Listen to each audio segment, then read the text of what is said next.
Pemirsa, dalam upaya untuk meratakan sebaran turis di Pulau Bali yang hingga saat ini dinilai masih terkonsentrasi di wilayah Bali Selatan, pemerintah menyiapkan paket wisata Banyuwangi Bali Barat, Bali Utara atau 3B.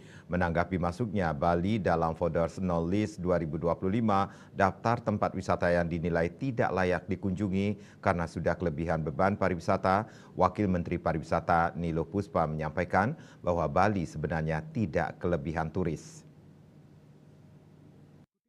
Kantor Berita Antara, Wakil Menteri Pariwisata Nilo Puspa mengatakan, sebenarnya Bali itu tidak kelebihan turis.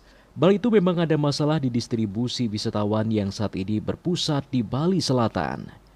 Oleh karena itu, Nilo mengatakan Kementerian Pariwisata bersama pemerintah daerah menyiapkan paket wisata 3B untuk memperkenalkan lebih banyak daerah tujuan wisata di Bali kepada wisatawan. Melalui paket wisata tersebut, pemerintah mempromosikan bagian wilayah Bali yang memiliki daya tarik wisata tetapi belum banyak dikunjungi kepada wisatawan. Nilo menekankan bahwa Bali masih layak dikunjungi turis. Menurut dia, masuknya Bali dalam Forbes Knowledge List 2025 tidak akan banyak berpengaruh terhadap kunjungan wisatawan ke Pulau Dewata.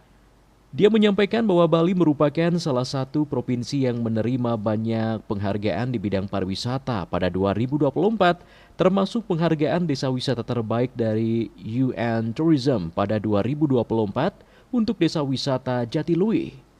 Bali termasuk destinasi wisata yang masuk dalam Forbes Knowledge List 2024.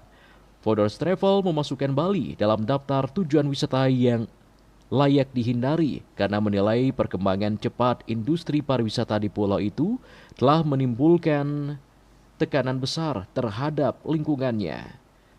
Publikasi wisata itu antara lain menyoroti pantai-pantai di Bali yang dulunya bersih seperti Kuta dan Seminyak kini sudah penuh dengan tumpukan sampah.